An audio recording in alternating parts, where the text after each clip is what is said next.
The problem with leads of any kind, people who fill out forms, you literally cannot tell which of those people is part of an active buying process or not just by looking at the lead. There's nothing Mhm. about your lead that can tell you that. And if you ask them, they're going to lie, right? If you put that Right. on a form.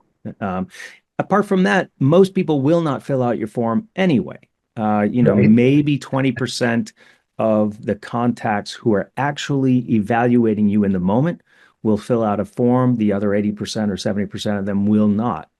And so the best way to look at your leads is to sort them by domain on the email and understand whether you have multiple leads concurrently from the same organizations. If you do, there's a higher likelihood that that organization is in market. So everybody can do that today. That doesn't require more technology. You don't have to spend any money.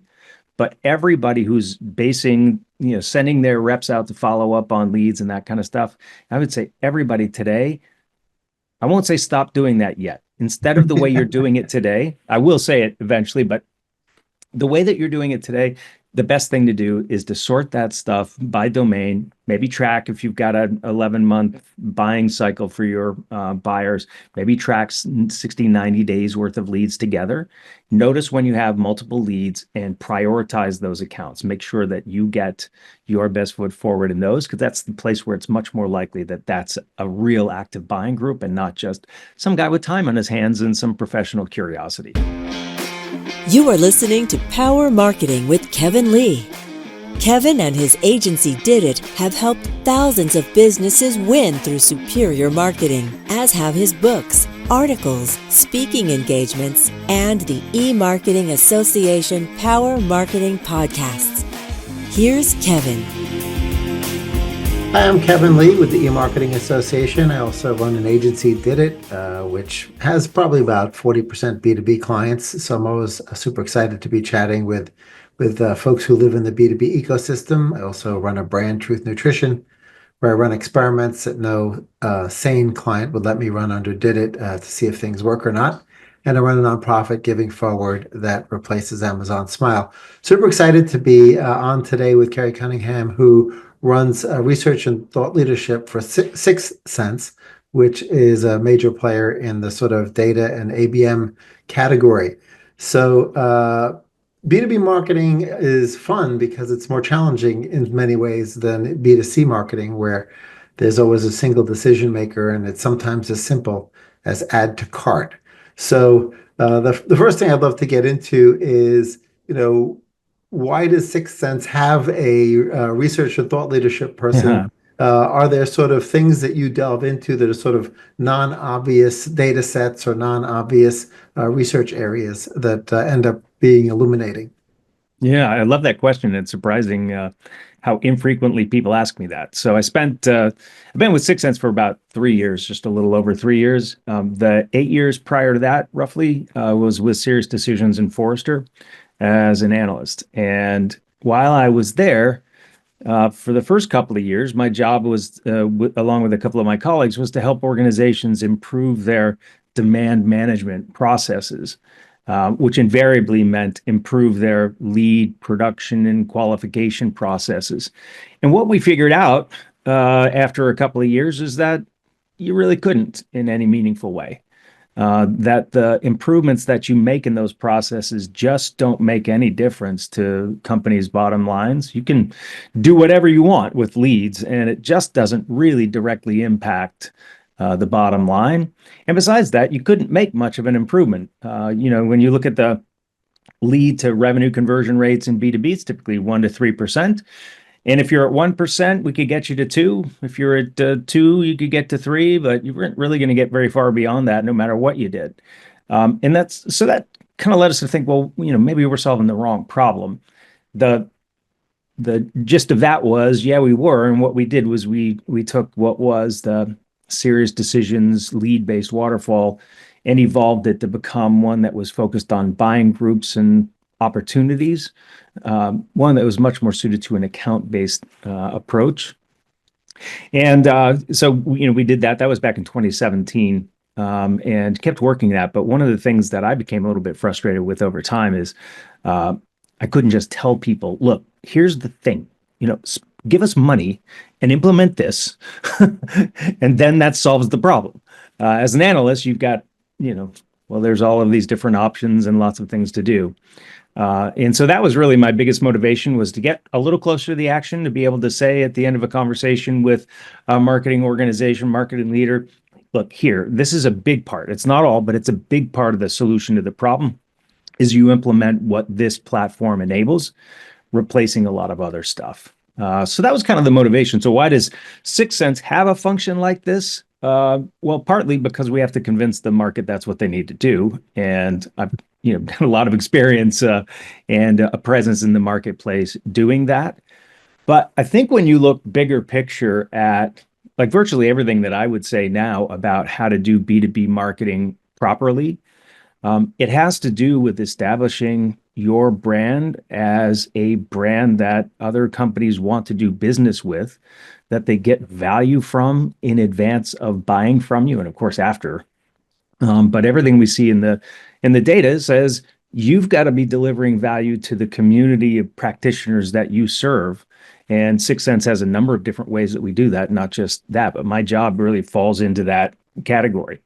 And I spend, as an analyst, I probably talk to 200, 250 marketing leaders a year. In my current job, it's probably 150 to 200. So, I'm still talking to an awful lot. And so I have a lot of one-on-one engagements with prospects and customers as well. That's great. I'd love to hear any research you've got to sort of help people tease through this sort of concept that I often describe as sort of demand harvesting versus demand creation, which in Yeah. search marketing, which is where did it started in 1996, a lot of that really revolved around, at least the primary KPIs tended to be around demand harvesting, right? People raise their hand, they have an interest in something, they engage in search engine related research, and that they may already be quite far down the funnel, right? By the time they're engaging in that research, because the more specific the research, the more search intent there is, the more signal there is for a Yeah. marketer to tap into. But at that point, probably the person's already reduced down the consideration set pretty narrowly, right? And then as you sort of move up funnel into sort of demand creation, this is sort of before people have established brand preferences or a short list.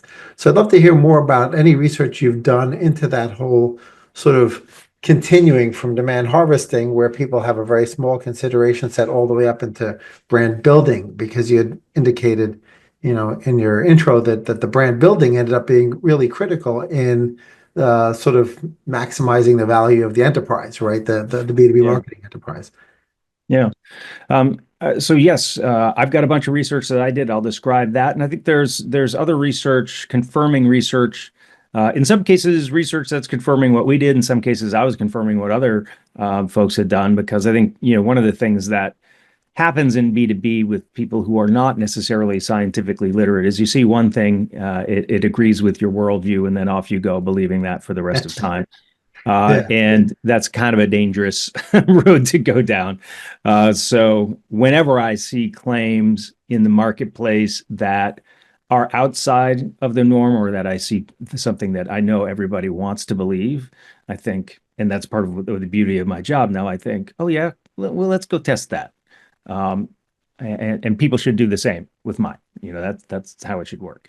But the research we did, and this is 2 years of research. We go out and survey a whole bunch of a whole bunch of B2B buyers rather, and ask them about their buying process. And there have been tons and tons of studies about buyers, but a lot of them that I thought missed the kind of main narrative that I think needed to be uncovered. And so 2 years ago, we did this survey in North America, 936 respondents. This last summer, we did 2,500 more respondents globally. The study replicated perfectly. We found essentially the exact same thing everywhere with some interesting nuance. And what we found is that buyers don't buy or don't meet with sellers until they're about 2/3 of the way through the journey. That's confirming things that people have already seen in other research. Tells us that the people that we were surveying were not crazy. They're not outliers. They were just like people who've been saying the same kinds of things for years. But then, we went deeper on that. So, if they're not meeting till 2/3 of the way through the journey, then why is that? And at the end of the day, the story that is essentially because buyers are defensive and they do not want to engage with sellers that they don't already have an existing relationship with. And I think that's an important distinction. If I don't have an existing relationship with a seller, I don't want to talk to a seller until I've hit a couple of milestones in our buying process. And here, I think is really important to understand a few basics. One is that we know that a very small percentage of even your tightly defined ICP will buy anything from anybody in any given quarter. It's probably about 5% to 10%, right? In like B2B SaaS, it's likely that another 30 or so percent of your target audience is somewhere in a buying journey, most of which will not complete with a purchase, most of which will just stop before anything, completes. And then, 65% of your audience is not in a buying process. They bought something in the last year or so. They're not going out to replace it, or they've got something that are just not going to go out to replace it anyway. So most of your audience is not in market, which says that we have to be very, very good at identifying the relatively small part of the market that is in market. More recent research we did also found that of the 4.5 vendors that buyers look at on average, they know and have experience with 3.5 of them on day one of their buying journey. So in a typical B2B buying journey of 11.5 months-ish, right? Buyers know on day one, 3.5 of the 4.5 vendors they're going to evaluate, and they buy one of those 3.5 vendors like 85% of the time. That's where the brand stuff comes in, right? So for a lot of brands in B2B, you don't have an awareness problem if you've been around for a while and you're a decent sized player. Your awareness problem is probably not the problem. The problem is your reputation. And does the fact that a buyer already knows you make them likely to put you on the consideration set? And that's something that you have to be very aware of. And in B2B, where our solutions change a lot, where there's new developments in technology, we can't trust that what the buyer knows about you is accurate and up to date and all of those kinds of things. So that kind of goes to the question of why is it so important to have dollars and budget set aside to do brand marketing, really, I think reputation marketing a lot. Because you've got a really small window to get on that consideration set. But then you've got 11-ish months of a buying journey, and you're probably not going to get to talk to that buyer until month 8 directly. And the trigger for when buyers will talk to sellers is that they've already set their requirements and they know who they want to buy from, like they picked a preferred vendor. And so we've looked at this 2 different ways, asking 2 different kinds of questions, and the answer comes out exactly the same. Buyers say that they pick the preferred vendor at about 2/3 of the way through their journey, and then they have the first conversations with vendors after that. And there's some great research that's out from the B2B Institute and some other folks that they worked with about the dynamics of what's happening in a buying process in B2B. It's worth checking out. But on average, you've got a group of 11 people. And remember, we've just said that those 11 people enter the buying process with vendors in mind. And that's true of every role in the buying process. So whether you're the financial person, the project management person, the IT person, you enter that buying process with experience with the vendors. And so, you've got an 11-person committee, if you will, each of whom has opinions about what that group ought to do and how the company ought to spend its money. And I think we've all been involved in those kinds of decision-making processes. It's difficult, and especially if you've got a big stake in what your company buys, your job is often difficult to try to get the thing across the line that you want to buy.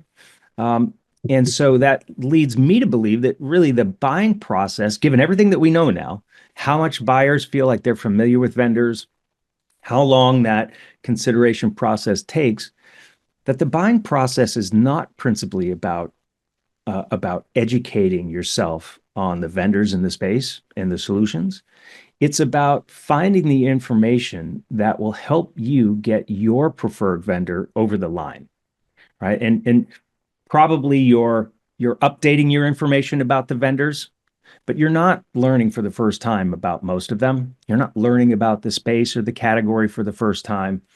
I think it's much more of a political process where everybody's trying to get what they believe is the best solution across the line.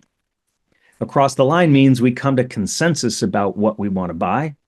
And that consensus is the trigger for, okay, now let's go out and test our consensus against demos and negotiations and all of those things that have to happen before we finalize a deal.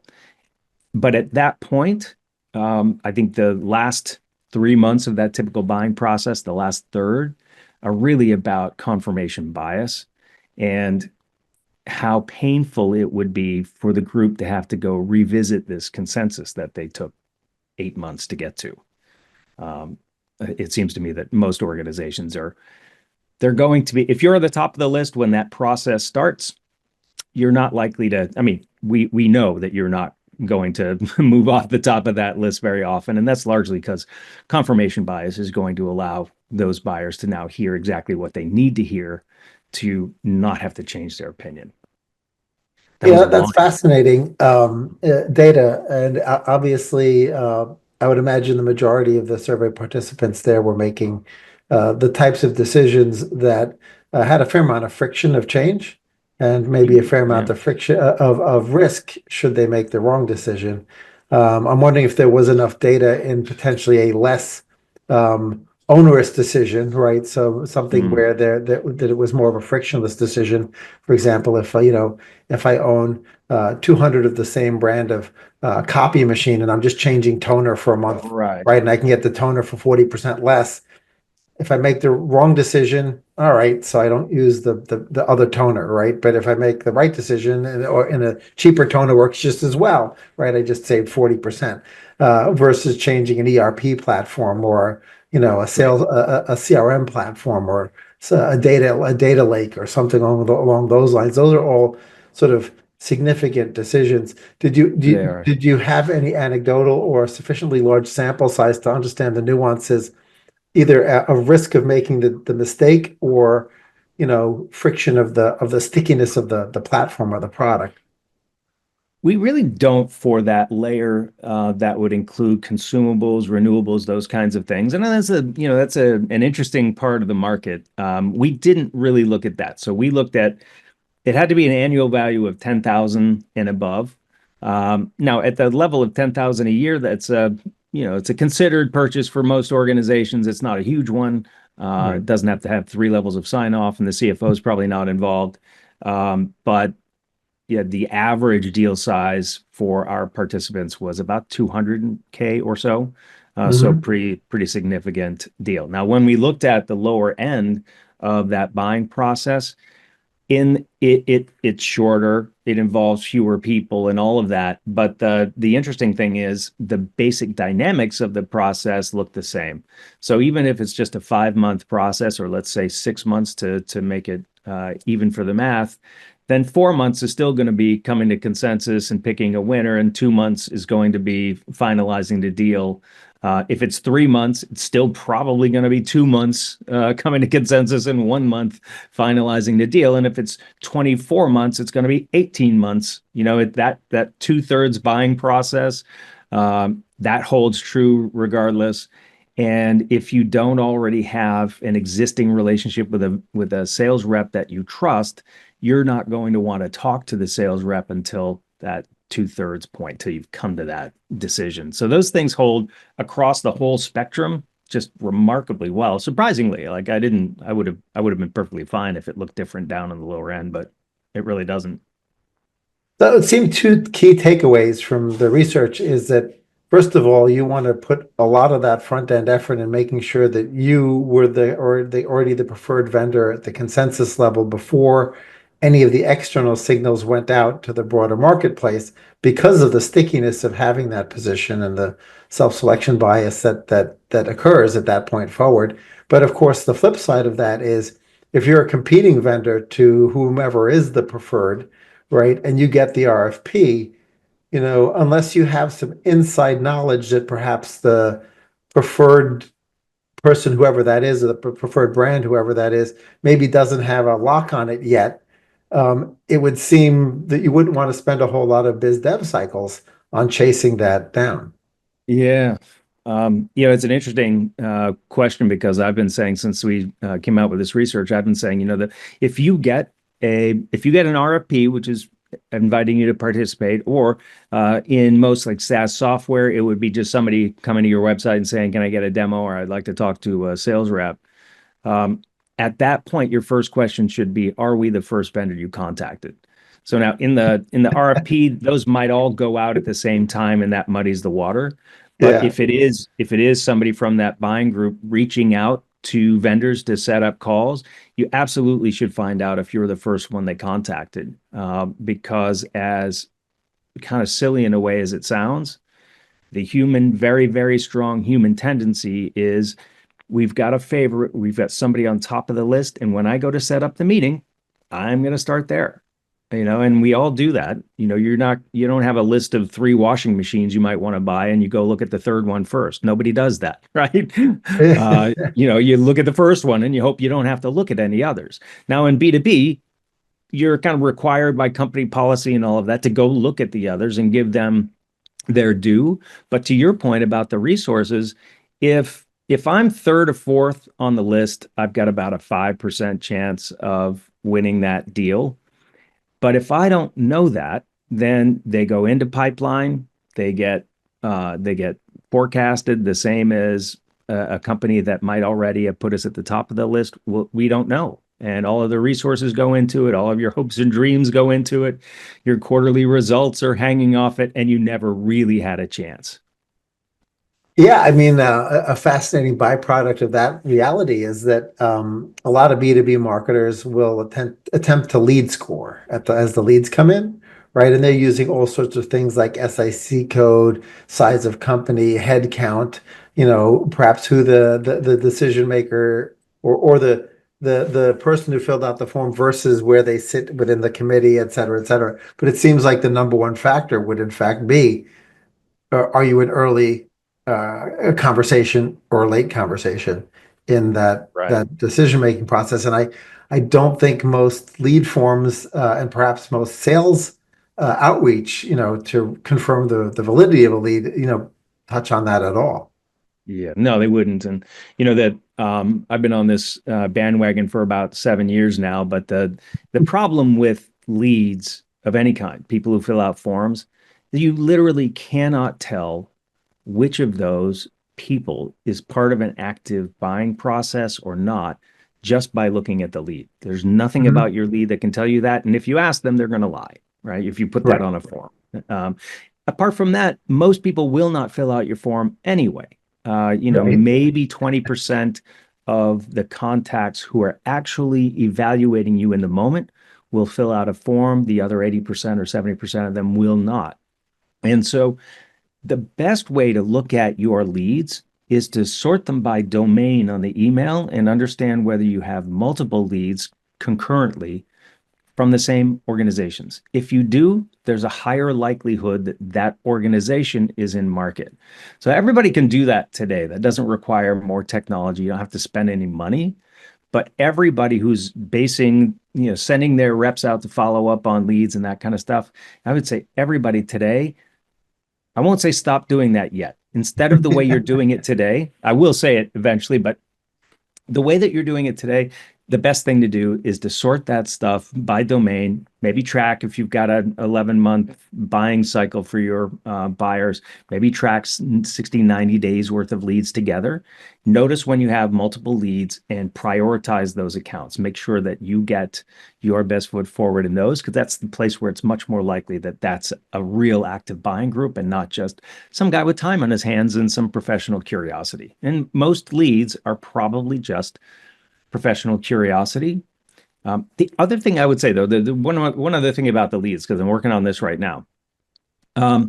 So we know that, maybe like I use B2B SaaS as an example, maybe 35% of those accounts are somewhere in a buying journey, and the other 60 something are not. We have a breakdown from our data I can see across all of our customer data. And I can tell you that about half of your leads come from companies that are either not in market at all are in the first 3 or 4 or 5 months of an 11-month buying process. So, I've just established that buyers are not going to talk to you until they're 70% of the way through the journey. And you're getting leads from them when they're 1% and 2%.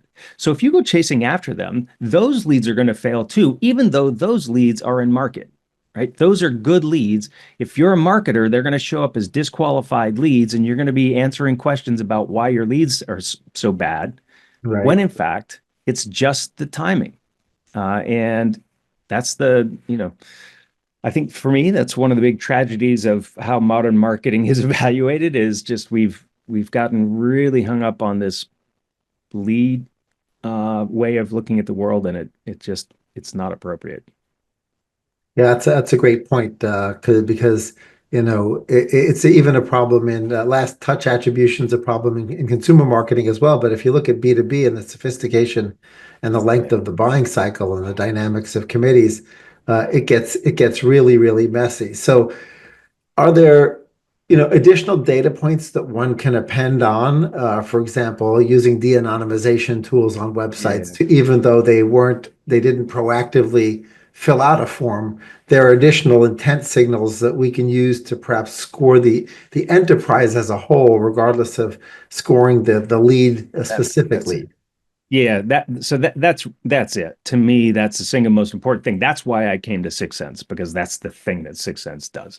Right. So I think it was like in B2B, there's three big categories of leads or of signal rather. There's the people who fill out your forms, there's the people who come to your website anonymously, and then there's third-party intent data, all the people looking around elsewhere. So if for every two people who fill out a form on your website from an account that's a reasonable account, there will be 8 or 9 other people there from that account anonymously if they're really in market, right? If you look at the third party intent and want to know what that looks like, that's probably another double the number of people from the same account. So we've been looking through this little keyhole at buyer behavior, through this little keyhole. And by the way, even if we have 2 leads from the same account today, we almost always just pay attention to one. So Right. we're looking at this tiny little keyhole and we're saying, that's all I see. I don't see very much. When there's all of this buyer behavior that we could be using, just as you said, to understand which accounts are really in market. So I do this little exercise all the time with groups. I say, so if you've got 2 leads, two MQLs, you score them up, they're great MQLs for you. I can tell you that they have a very, very low chance of ever turning into anything. But how can we know which one might? Well, if one of those MQLs is the only person who's been to your website in the last 60 days, and there's no anonymous traffic, no other leads, you can safely put that one aside and not pay attention to it, deliver them content automatically and electronically, but don't follow up with them, leave them alone. But if the other one has a whole bunch of anonymous people there, like it's pretty obvious there's something happening, right? I joke about this, but even my mother, who is never in business of any kind, would know that the one with the anonymous traffic, we should probably pay attention to that, right? Even though I haven't filled out a form. And if you added third party intent to that, even more so, right? It's just more evidence of what's happening inside that account. So we've tended to look at each of those signal types as as things we use by themselves, and we've said, is anonymous traffic better than leads? No, it's not as good as leads, so I don't want it. How about third-party intent? No, that's not as good as leads either, so I don't want those. I'm back to my leads. No, no, no. All three. If you want to know what's happening, all three, put them all three together, and that gives you a picture of what's going on. Plus, there's other signals. There's product downloads if you have that. There are review sites. There's all kinds of things, all kinds of signals that we can bring to the party to help us understand which accounts we should really be focused on. But that's what B2B has to be going forward. It can't be following up on leads. That is 10 years ago idea, and it wasn't really a very good one there then, and it's a really bad one now. Yeah, obviously the entire sales ecosystem, love movies like Glengarry, Glen Ross, and the idea that there's either the Glengarry leads or the Glen Ross leads, and Right. it's nothing. It's completely black and white. Right. But it's fascinating that there's some data that perhaps might be hard to add to the equation, because I've noticed just anecdotally, because never been a big enough data sample to look at. But if my sales team is engaging with folks, I see a person from that organization visit my LinkedIn profile, right? Which you can get in your, if you have a pro account at LinkedIn, you can get and see who's been visiting your profile. And to my knowledge, most of the third party entities can't get at that. LinkedIn has gotten really stingy with what's available via the API. So you would have to manually add that information in, and just sort of crawl through there and see, oh, wow, that's interesting. I reached out to this person and here they are Yeah. looking me up on LinkedIn.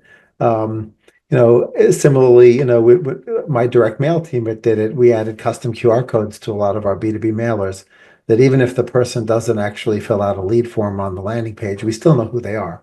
And we still Mhm. augment the CRM and say, okay, they thought enough of the offer to scan the QR. So it's just one more data point to add to the overall score, but it's not the be all and end all data Yeah. point, right? That you sort of really need to look at everything holistically.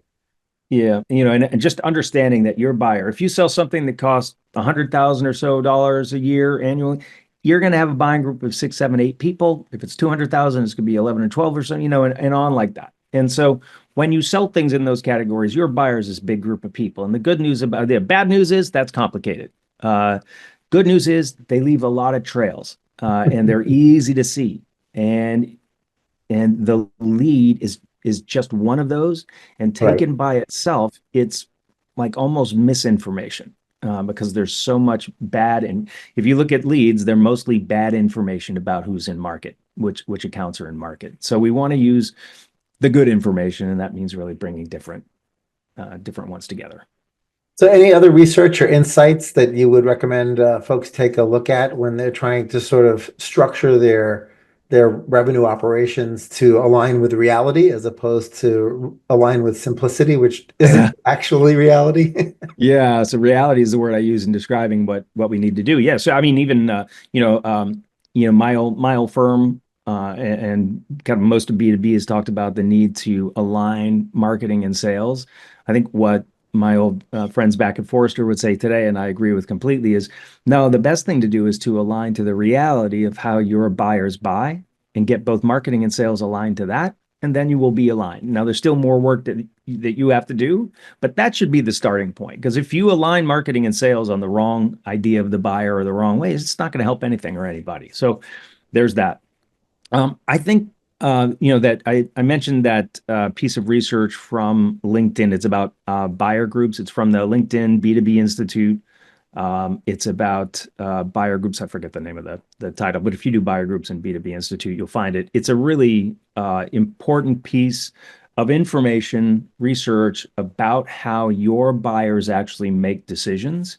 And I think when you combine that with the research that I've done, what you come away with is we've got this big group that has to make a decision. The buying process is mostly about how do they negotiate the internal politics to arrive at consensus on what they're going to do.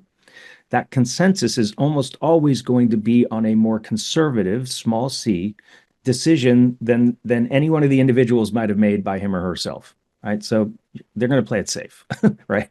And that's what B2B organizations need to understand. That's what you're dealing with. Big group of people going to make a decision. It's going to end up being a safer decision. How do you position yourself to be both the leading vendor in your space in whatever way, but also the safest and the easiest one to buy that will, they'll be the least risk for the careers of the people making the decision. So I think that's a really important piece besides the stuff that we've done. Some great research from Bain that was in HBR a couple of years ago about how many, if you're curious about, how many of your buyers already know vendors on day one and the consideration set and all of that. There's some really good research on there from them as well about that. Great. Final question is a lot of folks like to think that the internal champions, have some kind of a profile that allows sort of either early marketing or early sales Mm. outreach to be sort of focused on that internal champion. Is that mythical or is that true? Can you find that internal champion and sort of use them as your sort of Trojan horse into the organization early on?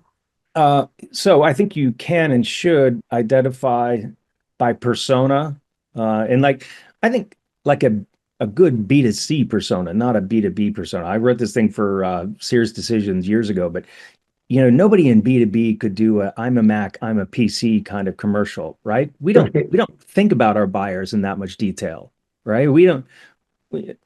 Apple knew that their buyer were the hip, cool, the whatever, and down to what do the buttons look like on the screen. But I don't think anybody in B2B is thinking, if I make an ERP system, do I have a personality type that I appeal to that's different from the personality type that my competitors do? Nobody's thinking about that. So I think one, it'd be great if you really did think about, because that's all part of the brand impression and all of that. What's that experience like? And does that fit with the kind of people that you're trying to reach? But unless you know them already, and when I say you, unless your sales reps know them already, they're not going to get a chance to, you're not going to be able to buddy up to them and start having conversations with them early in the journey. Probably. It's very unlikely. So the way to win them over and have that champion persona prefer you and advocate for you is to be of service to them every day in your content and what you do in the marketplace. Really think of that community of users of your solution and how you can serve them. And I'll give an example. So this is the only 6Sense pitching I'll do. We sponsor something called the CMO Coffee Talk. And it's like 1,000 CMOs or more who belong to this thing. And they show up every Friday morning. There's hundreds of them, 2 different calls where they get on and they network with each other. They get presentations, never any selling, never any recorded calls, just CMOs getting to hang out together and network and share time and all of that. It's extremely popular. And we support that. We sponsor that. We never do any pitching. We don't even really host it. It's hosted by somebody else. But the chief decision maker for the thing that we sell is getting value from us every week, right? Whether they're a customer or not. And I think that's not a very expensive tactic, right? It's kind of a longer term, longer scale, but I think everybody's got to be thinking that way. How do you serve the audience that you're trying to ultimately get to buy from you and to prefer you? There are lots and lots of different ways that you can do that, many of which are not particularly expensive. I think we really need to be thinking about that. If you're not adding any value to them, except when they go into market to buy your thing, you're going to be starting off behind. Well, excellent point. And thanks so much for sharing the pearls of wisdom supported by research. Unlike many other purported pearls of wisdom, you have the facts to back yours up. Thanks, Kerry, for joining me, and look forward to keeping up. That's my pleasure. Thank you, Kevin. Great conversation. Appreciate it. Kevin Lee's Power Marketing is available on all your favorite podcast networks. Kevin loves helping businesses excel at marketing. Having marketing challenges? Just like Santa in The Miracle on 34th Street, if Kevin can't help you, he'll know someone who can. Find him on LinkedIn, subscribe, or follow.